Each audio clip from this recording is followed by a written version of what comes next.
honestly, the only funny part of the jokes was watching the crowd's reactions. It was a melange of confusion, boredom, shock, and at one point, a literal existential crisis.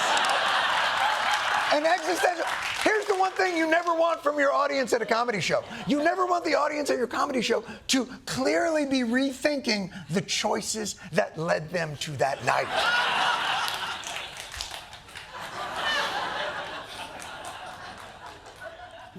Why did I go to grad school? The audience was so distraught and perplexed that at times it was difficult to discern whether you were watching their reactions to Trump bombing at this dinner or their reactions to a gunman interrupting the last one. Which brings us to the hottest game show of the summer season. Shooting or bombing? Number one, milling about, some smiling, some are filming, general sense of That's a good mix of schmooze, humor, a hint of concern or confusion. The correct answer, shooting aftermath. That was after the shooting aftermath. Let's go to number two. Sadness and shock. What happened? How could this have happened? The correct answer, bombing. This dude, that's the face he made while Trump was telling jokes. Look at his face. He's literally like, is anyone going to stop this madman? People are going to get hurt. Here's the next one. Let's see. Okay, what is that? Is that the shooting or the bombing? Okay, all right. Obviously, that was after the shooting. I knew you would get it. Pretty easy. I just wanted to remind everybody that the night of the shooting, RFK Jr. left his wife to fend for herself. No.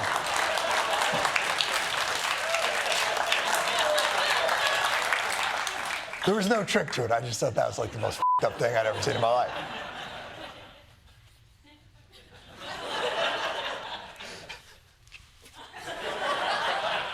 Only room for one in the limo. Here's another quick roast rule.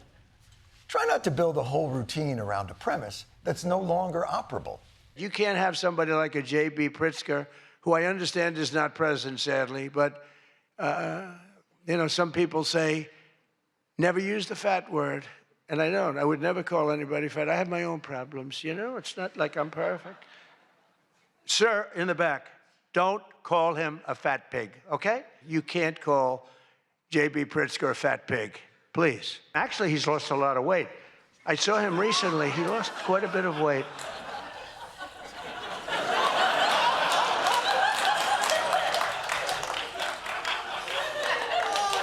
Then why did you bring it up?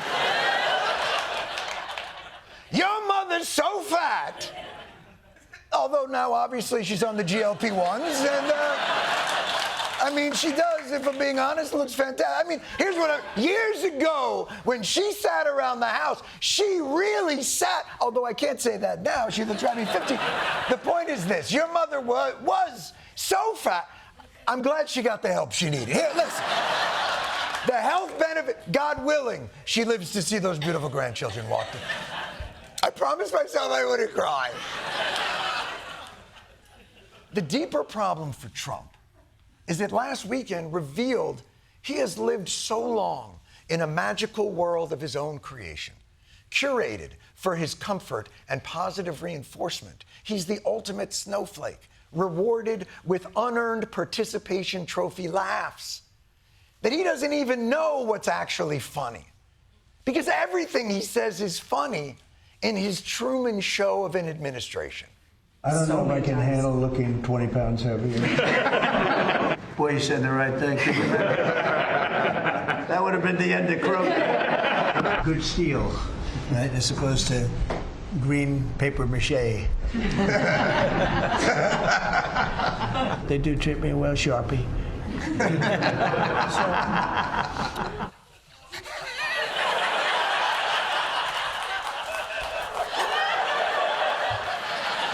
But of course, the night demonstrated another hard truth about Donald Trump's administration. that whenever his warm front of fantasy collides with the cold front of reality, there's no one to blame but everyone else. And they're fighting for a big piece of cheesecake, big fat piece of cheesecake. Who the hell wrote that line? She wasn't high up on her totem pole. Who the hell wrote that?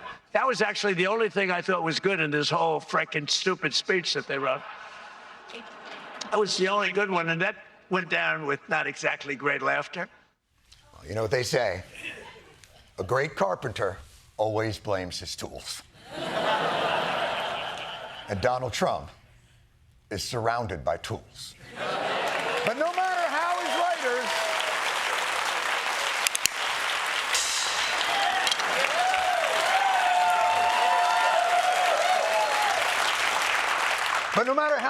his writers let him down, boy, Trump just kept digging.